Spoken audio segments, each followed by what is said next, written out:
The YWCA nationally, our mission is to eliminate racism and empower women.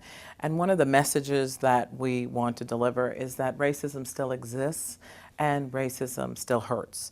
It hurts individuals and it hurts our society. And on April 30th, we're taking a stand, and it's a stand against racism.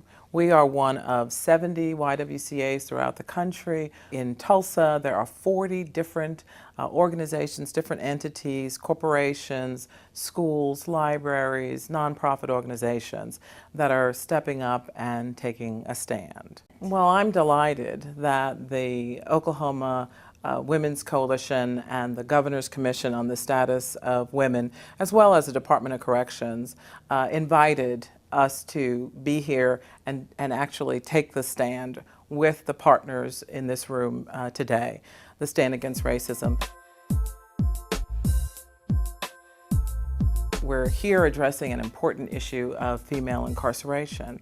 And Oklahoma has the distinction of being #1, not only in the country, but #1 in the world for incarcerating women. The crime rate in Oklahoma for women is no higher than in surrounding states.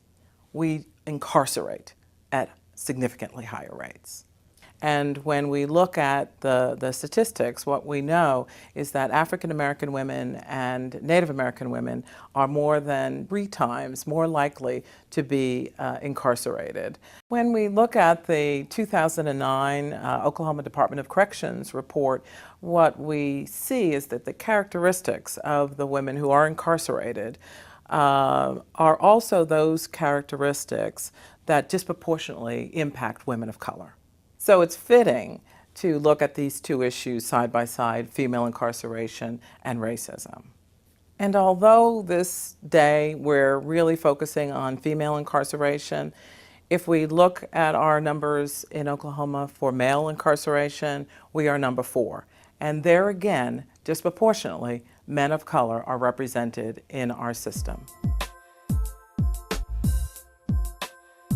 At the same time that we're incarcerating a disproportionate number of women of color in prison, when you look at who we're granting probation and parole to, we're granting probation and parole to Caucasian women at higher rates. What we know is that of the women in prison in Oklahoma, the great majority are mothers. And the majority of offenses that they are in prison for are nonviolent. We know the consequences of imprisonment on children. They had more problems in school, they had their grades went down, and the largest change that the moms reported was depression.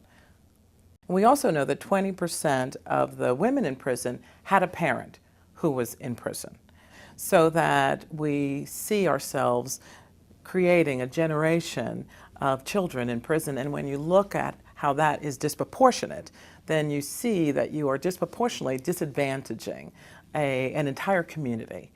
Every day at the Y, I have the opportunity to walk down the hall and see several of the hundreds of children that we take care of every day.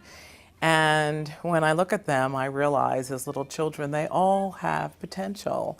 They have tremendous potential. Not to address the issue of the disproportionate issue around female incarceration in light of those eyes and those smiles, to not address that is, to me and to us, institutional racism.